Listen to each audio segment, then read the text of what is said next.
आदाब। JKS news के उर्दू खबरनामे में आपका खैर मकदूम में हूँ। आपके साथ आलम खान हकला। खबरों पर आगे बढ़ने से कबल आइए नजर डालते हैं इस वक्त की हेडलाइंस पर। हाई कोर्ट चीफ जस्टिस ने कुलगाम के डीएचपुरा में मुंसिफ कोर्ट में वकला के लिए लाइब्रेरी और लॉयर्स चैम्बर्स का किया इफ्तिताह।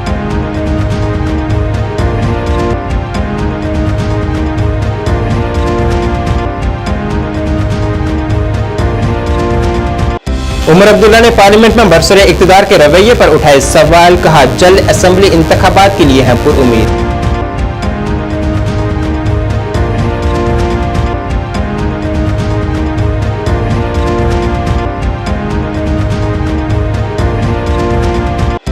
मुसाफिर गाड़ियों के बार बार महकमा ट्रैफिक की जानिब से ई चलान के बाद परमिट की मुअत्तली मामले पर ट्रांसपोर्टरों का जम्मू में एहतजाज।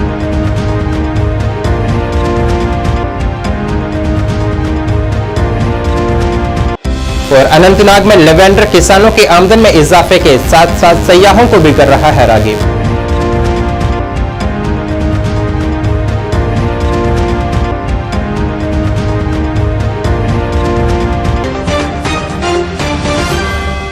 अब खबरें तफसील से।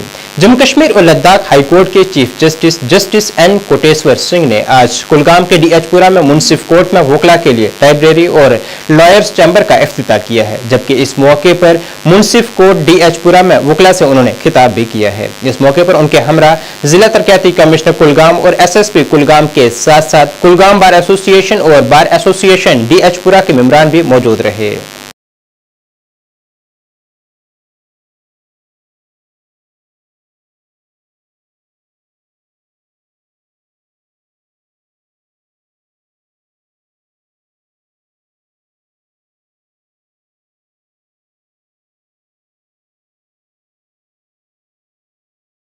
एक म्यूनसिपल कोर्ट भी है, फंक्शनल है, वर्किंग का भी काफ़ी कन्वीनियंट नया चैम्बर बनाया है।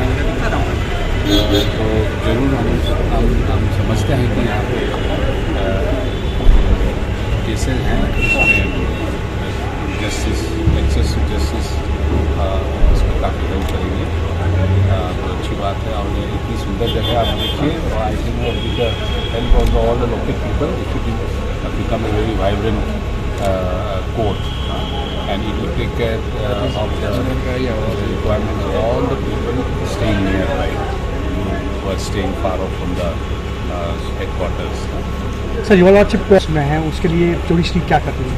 नहीं, आप उसमें we are trying our best. अभी काफ़ी because of vacancy in the जज का, उसके वजह से काफ़ी स्लो हो रहा है और हम इंफ्रास्ट्रक्चर के लिए हम कोशिश कर रहे हैं इम्प्रूव करने का। अभी 2-1 महीने में हम will see a drastic change improvement which will help in the reduction of the pendency.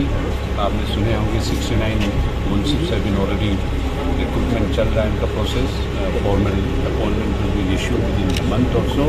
जैसे होगा सारे कोई वैकेंसी नहीं रहेगा, so we'll see a marked improvement. में नए कोर्ट देखिए अभी टेकिंग इनटू इनफैक्ट टुमारो में एक बार we are having a meeting also, will see an overall picture of not only Kulgam but all other parts of JNK। कहाँ कहाँ कमियाँ हैं, कहाँ क्या प्रॉब्लम क्यों है, स्लो प्रोग्रेस क्यों है। We are making a survey of that, assessment करेंगे उसके बाद we hope to see dramatic improvements within this year. आप बहुत देखेंगे। जम्मू और कश्मीर में आइंदा मतवक्का असेंबली इंतखाबात के हवाले से आज नेशनल कॉन्फ्रेंस रहनुमाओं की एक मीटिंग मुनक्किद हुई है, जिसमें जमात से जुड़े मुख्तलिफ मामलात पर गौर-व-खोज किया गया है। मीटिंग के बाद ज़राए अबलाग से बात करते हुए पार्टी नायब सदर उमर अब्दुल्ला ने कहा है कि मीटिंग में पार्टी के तमाम रहनुमाओं ने जम्मू कश्मीर के मौजूदा सूरत हाल पर अपनी तशवीश का इज़हार किया है।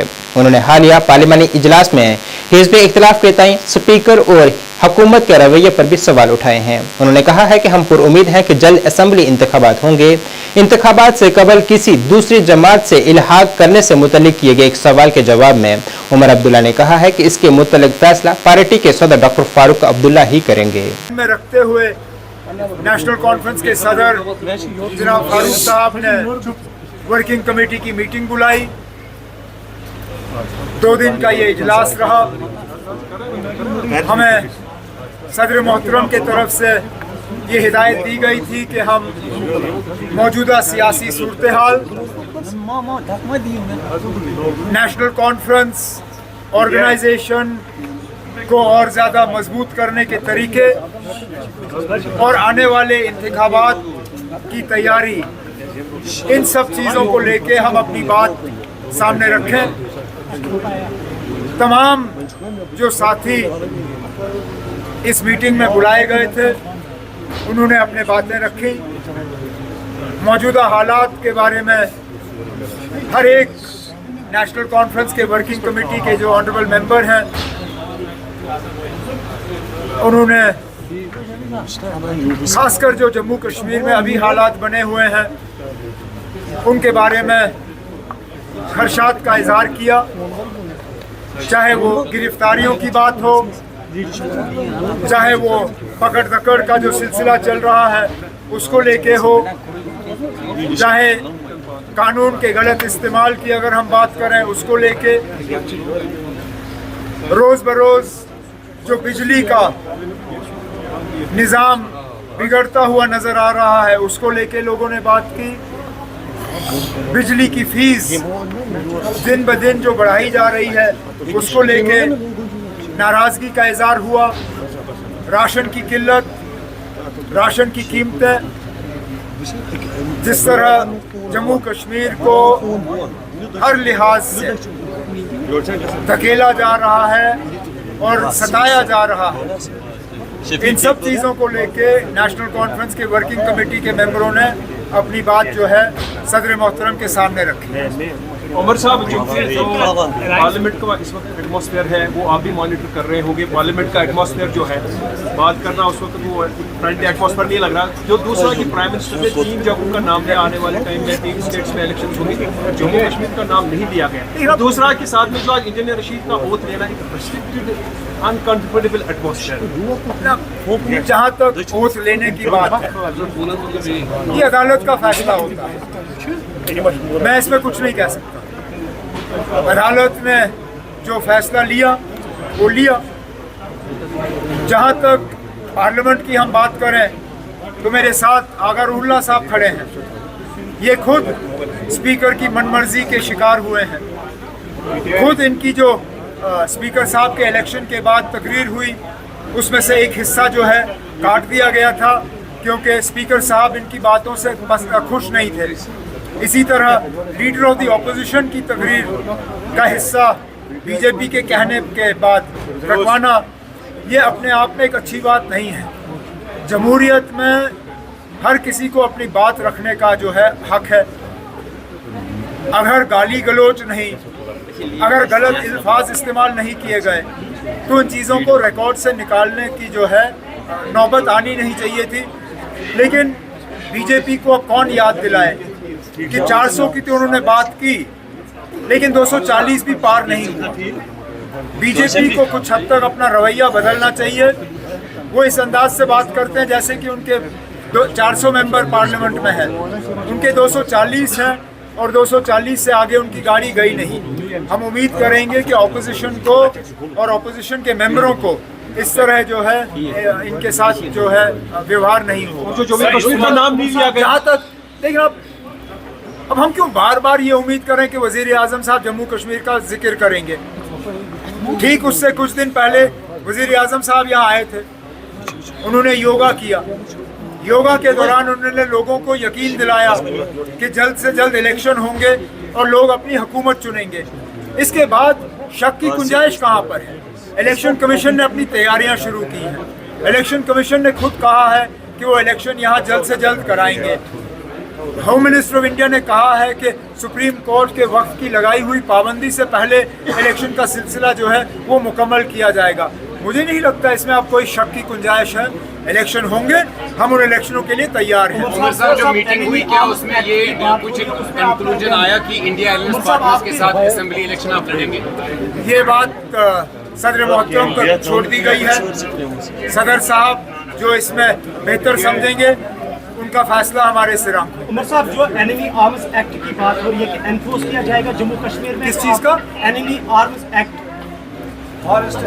देखना एनिमी एक्ट दिल्ली जो भी फैसला करे, हम तो इंतज़ार कर रहे हैं। यहाँ इलेक्शन होंगे, स्टेटहुड हमें रिस्टोर होगा, उसके बाद जो भी फैसले होंगे हमारे लिए वो हम खुद ले लेंगे। ये फैसले हमारे ऊपर ठोसे नहीं जाएंगे। अग्निवीर स्कीम भी एक कंटेस्टेड इशू इस वक्त बना हुआ है। अग्निवीर ये तो पुराना इशू है, इसके खिलाफ बीजेपी को पहले ही वोट पड़े।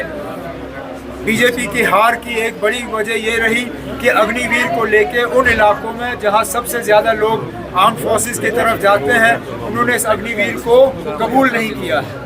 बीजेपी को लोगों का जो मैंडेट है वो मानना चाहिए और अग्निवीर स्कीम को कैंसिल करके इसकी जगह में कुछ और लाना चाहिए। हमने भी पढ़ा नहीं, ये सुना है कि जो इंजीनियर रशीद की पार्टी की तरफ से कि राहुल गांधी मुसलमानों की नुमाइंदगी अभी तक नहीं कर पाए। सॉरी, किसने कहा ये? इंजीनियर रशीद की तरफ से जो मैं कुछ नहीं कह सकता हूँ उमर साहब, मैंने ऐसा बयान देखा उमर साहब, जो मीटिंग हुई इसमें अलायंस की बात हुई आने वाली असेंबली नहीं। मैंने इसका जवाब दे दिया। महकमा ट्रैफिक की जानिब से बार बार जम्मू में मुसाफिर गाड़ियों के किए जा रहे चालानों के बाद परमिट की मुअत्तली के खिलाफ आज ट्रांसपोर्टरों ने जम्मू में एक एहतजाज किया है, जिसमें उनका कहना था कि छोटी छोटी गलतियों पर भी चालान किए जा रहे हैं और इनमें भी इजाफा किया जा रहा है। हालांकि उनका कहना था कि वो चालान के खिलाफ नहीं है, लेकिन परमिट 3 माह के लिए मनसूख नहीं होना चाहिए क्योंकि इस पर कई लोगों का गुजर बसर मुनहसर है।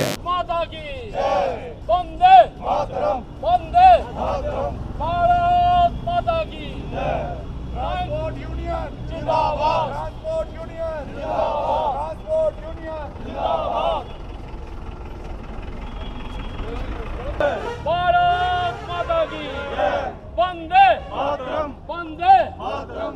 छीन के लेंगे अपना हक, छीन के लेंगे अपना हक।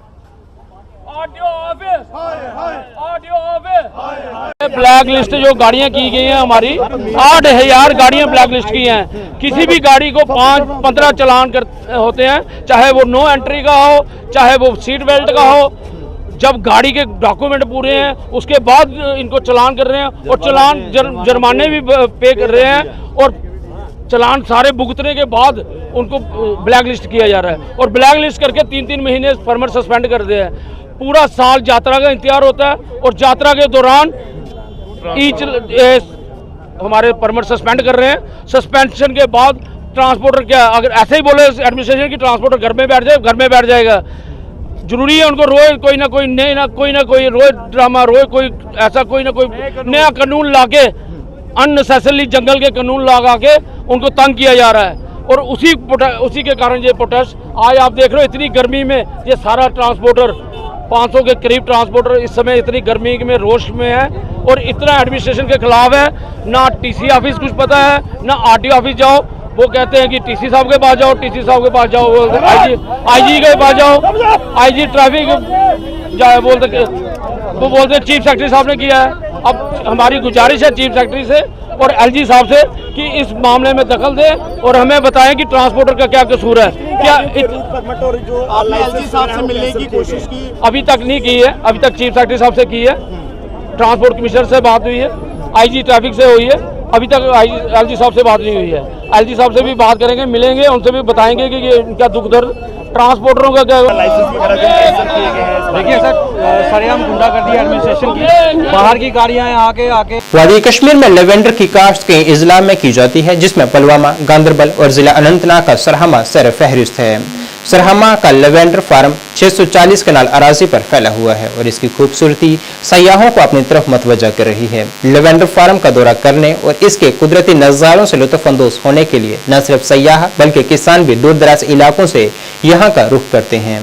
लेवेंडर फार्म्स सयाहों को अपनी तरफ मतवजा करने के साथ साथ मकामी लोगों के लिए रोजगार के मौके भी पैदा कर रहे हैं। ज़रिए सयाहत का फरोग न सिर्फ खित्ते की मईशत को मुस्तहकम कर रहा है बल्कि सकाफती तबादले का भी जरिया बन रहा है।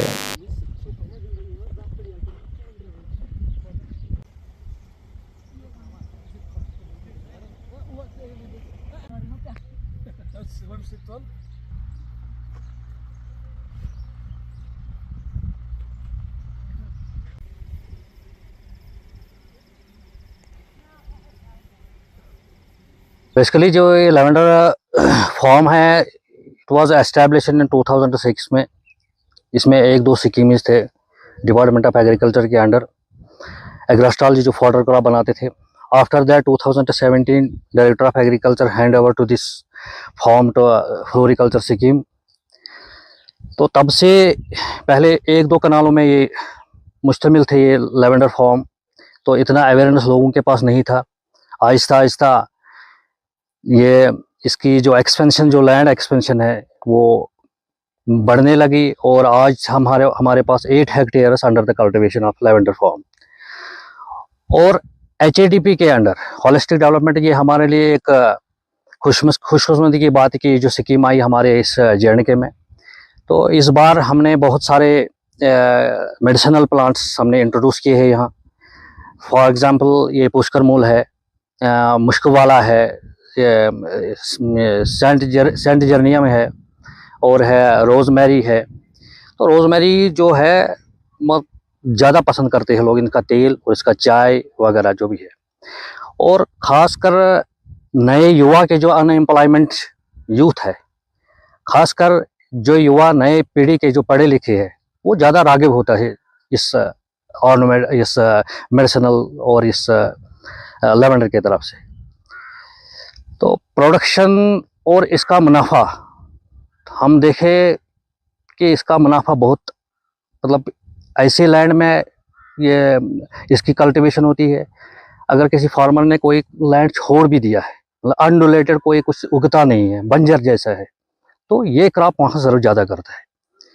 तो यहाँ से मतलब अक्टूबर नवंबर में तो चीफ एग्रीकल्चर डिफरेंट मतलब डिस्ट्रिक्टों के, उनको ट्रेंड करके वहाँ से फार्मर जो ट्रेनिंग होती है इनको देते हैं हम। तो बहुत सारे HADP के अंडर इस बार हमने बहुत से सैपलिंग्स वगैरह इशू किए हैं। जो एग्रीकल्चर का असली मेन कंसेप्ट है कि एक फार्मर को एक इंटीग्रेटेड एग्रीकल्चर होना चाहिए। मतलब एक फार्मर के पास हर एक मतलब एलाइड डिपार्टमेंट होना चाहिए। फॉर एग्जांपल वो फिशरीज के साथ भी करे, फ्लोरिकल्चर के साथ भी करे, वो इसके फ्रूट के साथ भी करे।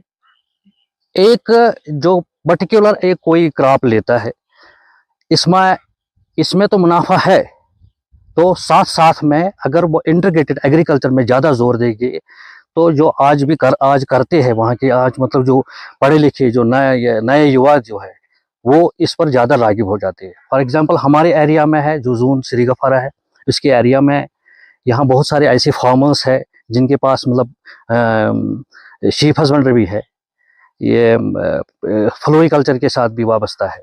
और इसका मुनाफा फॉर पर्टिकुलर आपने क्वेश्चन बोला कि इससे क्या फ़ायदा मिलेगा। एक कनाल में कम से कम ये 1 क्विंटल ये बायोमास देता है।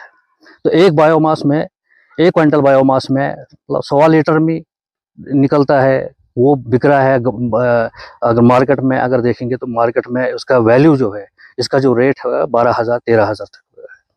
नेशनल कॉन्फ्रेंस के सीनियर रहनुमा सरदार आजाद सिंह ने कहा है कि मुल्क में मौजूदा वक्त में एक मजबूत हिस्बे इख्तिलाफ है जिससे बीजेपी अपनी मनमर्जी नहीं कर पाएगी। साथ ही उन्होंने कहा है कि बीजेपी को आइंदा मुश्किल वक्त का सामना करना पड़ सकता है क्योंकि बीजेपी बैसाखियों के सहारे हुकूमत चला रही है जो कि किसी भी वक्त गिर सकती है। आप बीजेपी की ताकत का क्या मुजाहरा कर रहे हैं? जहाँ तक बीजेपी का तल्लुक है, उसके पास पिछली पार्लियामेंट में 400 के करीब सीट्स थे और वो सुकुड़ते 240 तक पहुंच चुकी है। अब बैसाखी का सहारा लेके 2 पार्टियों का वो उसने हुकूमत बनाई, लेकिन अपोजिशन बहुत हद तक बड़े अच्छे ढंग से मजबूत हुई है। और अब की बार कोई भी फैसला लेना नरेंद्र मोदी जी के लिए बहुत मुश्किल होगा जब तक मुखालिफ पार्टियों का उनको साथ ना हो। और वो जिस ढंग से पहले अपनी हुकूमत चलाते थे वो वक्त ख़त्म हो चुका है। अब लोग भी बड़े खबरदार हो चुके हैं और मुखालिफ पार्टियों का ज़ोर है, इसलिए उनके लिए काम चलाना बेहद मुश्किल है। चिराग पासवान की क़यादत वाली लोक जनशक्ति पार्टी ने जमात के बानी और सबका वजीर रामविलास पासवान के यौम पैदाइश पर उन्हें खराज अकीदत पेश की है। इस सिलसिले में एक तकरीब का इनेकाद किया गया जिसमें जरूरतमंद अफराद में खाने पीने की अशिया और दीगर सामान फराहम किया गया है। लोक जनशक्ति पार्टी जम्मू कश्मीर के सदर रफीक मलिक की सदारत में मुनक़िद हुई इस तकरीब के दौरान पार्टी के सीनियर रहनुमा और कारकुनान ने शिरकत की है, जिन्होंने आरसपुरा टाउन के मुख्तलिफ इलाकों का दौरा किया है और समाज के जरूरतमंद लोगों से मुलाकात की है और उनमें जरूरी सामान तकसीम किया है। इस दौरान कई लोगों ने जमात में शमूलियत भी इख्तियार की है।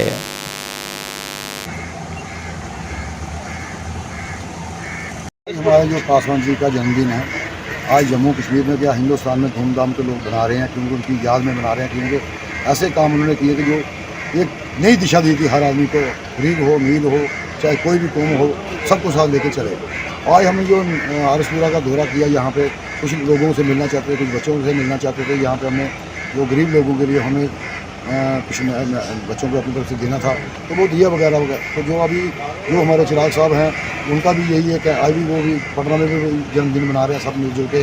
तो ऐसे हम जम्मू कश्मीर में जो मिलजुल के हर एरिया में जा रहे हैं, हर डिस्ट्रिक्ट लेवल पे हमारा जो पासवान जी का जन्मदिन हमारी पार्टी मना रही है। किया जाएगा उसमें हिस्सेदारी, क्योंकि हमारी जो पार्टी नेशनल पार्टी है वो बेदाग पार्टी है। हमारी जो चिराग साहब हैं इस टाइम बढ़ चढ़ के काम कर रहे हैं। तो हमारी कोशिश है कि फुल फुर्सतों पे हम इलेक्शन लड़ेंगे। बाकी आने वाला टाइम देखते हैं क्या बताते हैं। जम्मू कश्मीर का जो नई रोशनी की तरफ हम लेके जाना चाहते हैं अपनी पार्टी। इंटर सब डिवीजन के पसमानदा इलाका कड़ी कांगरा हाई स्कूल में भारतीय फौज ने सिविल सोसाइटी के इश्तराक से क्रिकेट टूर्नामेंट का इनेकाद किया है। इस क्रिकेट टूर्नामेंट में बड़ी तादाद में नौजवान शिरकत कर अपनी सलाहियतों का मुजाहिरा कर रहे हैं।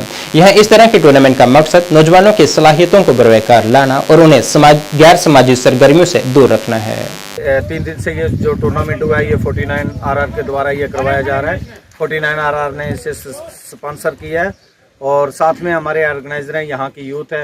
हमारा कराने का यही मकसद था कि नौजवानों को नशे से हटाना और नौजवानों की देखभाल करनी। तो ये एक बहुत बड़ा टूर्नामेंट है यहाँ के लड़कों ने और 49 RR ने बहुत अच्छा इनिशिएटिव लिया।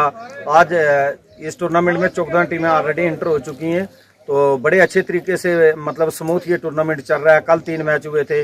आज का जो मैच है ये 7 स्टार हरनी के वर्सेस कांगड़ा नाइट राइडर की टीमों के दरमियान खेला गया। तो सब प्लेयरों का जितने भी तमाशाई आते हैं, जितने भी यहाँ के अमला है, उस्ताद हाई स्कूल में ये मैच हो रहा है, तो सबका मैं बहुत बहुत शुक्रिया करता हूँ कि सब ने बड़ा अच्छा ताबन दिया और सबका तहे दिल से शुक्रिया। और दूसरी बात यह है कि सबसे अच्छी बात यह है कि नौजवान बढ़ चढ़ के मतलब केरी कांगड़ा के इस एक फार फ्लॉन्ग एरिया में नौजवान आ रहे, तो सबका तहे दिल से शुक्रिया करता हूँ। और इंशाल्लाह 14 जुलाई को इसका फाइनल खेला जाएगा।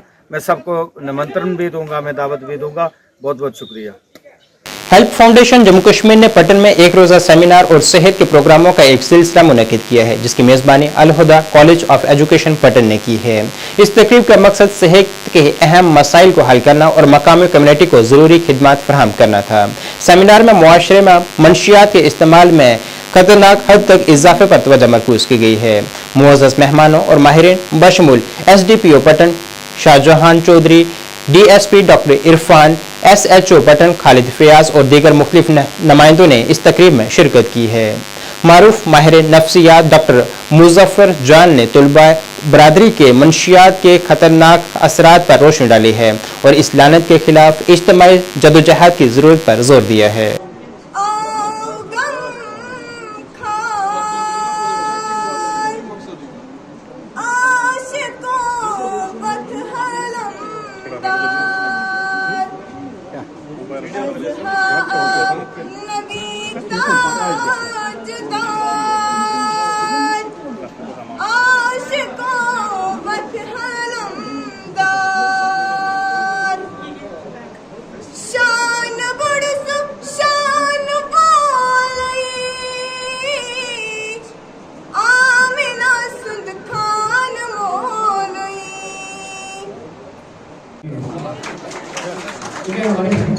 हमारे टाइम में हम आधे घंटे 40 मिनट से ज़्यादा लेक्चर सुनने की हिम्मत नहीं रहती थी, तो आप इतने पेशेंटली बैठे। I appreciate this fact. उसके अलावा आज मैं अपने आप को भी और आप सब भी अपने आप को खुशकिस्मत समझें कि आज हमारे यहाँ पे डॉक्टर मुजफ्फर जान साहब आए।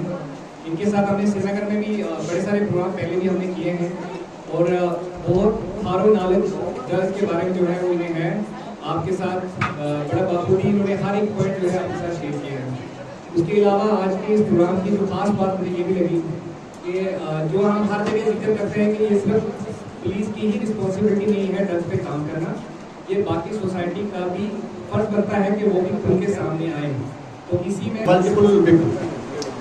First of all, I was shocked to hear the fact that Dr. Saab described that 13 lakh people are involved.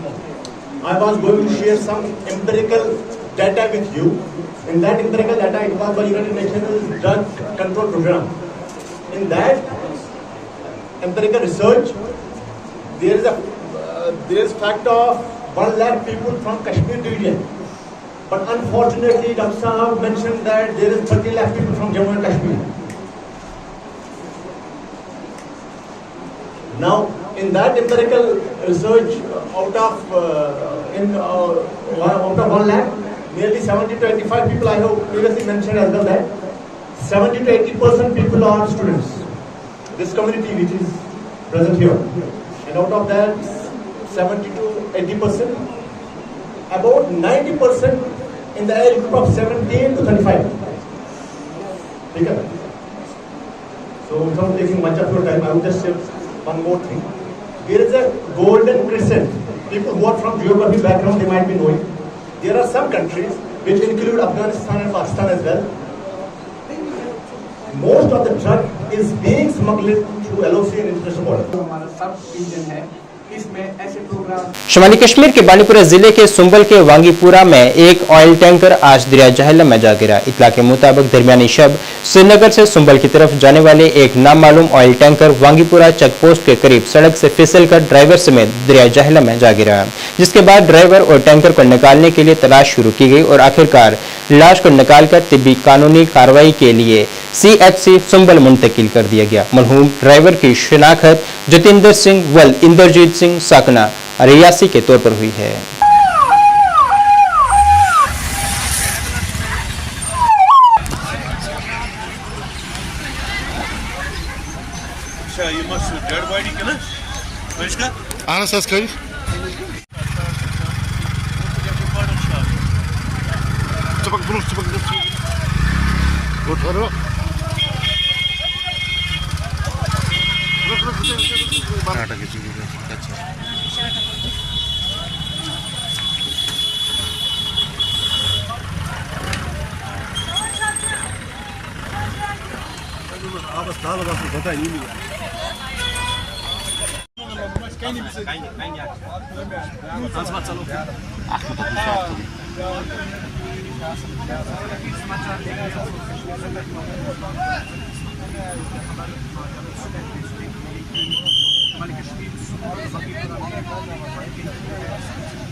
Crane को भी यहाँ से लाया गया है ताकि इस गाड़ी को जो है यहाँ से पानी से बचा किया जाए।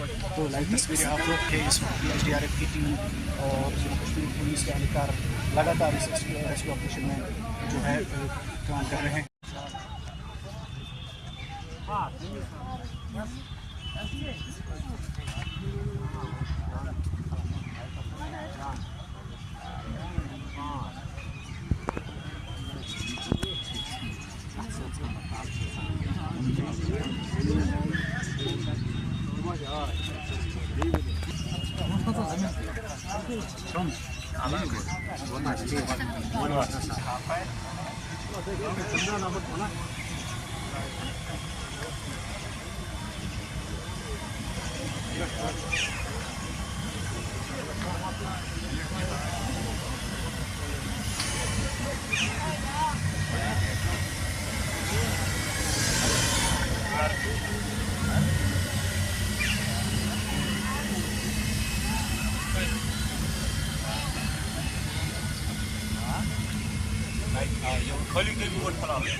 जिला पुंछ के गांव साइला से माड़ा तक सड़क की तामीर का काम 8 साल कबल शुरू हुआ था, जो आज भी नामुकम्मल है। इलाके में सड़क जैसी बुनियादी सहूलत न होने से अवाम को कई दुश्वारियों का सामना है, जिस वजह से वो अब मजबूर होकर एहतजाज करने के लिए सड़कों पर उतर रहे हैं और जिला इंतजामिया से मुतालबा कर रहे हैं कि इस सड़क का जल्द अज जल्द काम मुकम्मल किया जाए। उन्होंने इस दौरान ठेकेदारों पर भी कई संजीदा इल्जाम आयद किए हैं।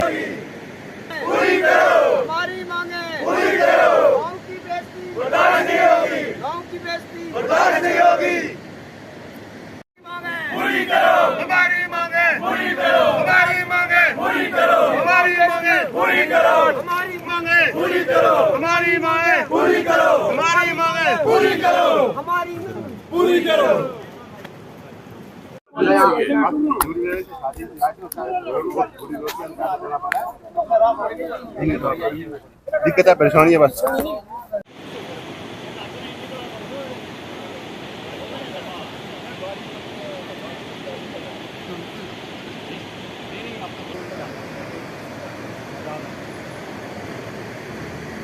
यहाँ दिखाई नहीं दिए, ना उनका यहाँ घर है ना ठिकाना है। खामखा हमारे इस रोड के बनने में रुकावटें डाल रहे हैं। हम ऐसी अपने गांव की बेइज्जती को बर्दाश्त नहीं करेंगे। हम अपने जिस हिसाब से रिक्वेस्ट करते हैं कि आप फौरी तौर ऐसे मीडिया वाले जो पैसे लेकर ठेकेदारों का दफा कर रहे हैं, उनको हम ये बर्दाश्त नहीं करेंगे, क्योंकि हमारी रोड का 6 साल 2019 से ये स्टार्ट हुई थी। हमने इसका इतना तावन किया कि ठेकेदार ने जो डंपिंग का था वो हमारी ज़मीन काटी, हमारी ज़मीनों के हमें मुआवजे नहीं मिले। हमने सब कुछ बर्दाश्त किया, इनकी हमने इज्जत की। हमें पता था कि हम इसकी इज्जत करते हैं ठेकेदारों की, ये भी हमारी रोड को अच्छी तरह बनाएंगे, लेकिन इन्होंने ऐसी सियासी तौर पर हमें मार दी है कि अभी सरपंच साहब ने ये बोला है कि जो ब्लास्टिंग का काम है, हमारे गाँव में ब्लास्टिंग हुई नहीं है, क्योंकि इसका परमिशन लेना पड़ती है, जो थाने से लेना पड़ती है, कागज बनाना पड़ते हैं। तो इन्होंने 1.5 करोड़ रुपया ब्लास्टिंग का निकाला और 50 लाख रुपया जो निकाला इन्होंने डंपिंग का।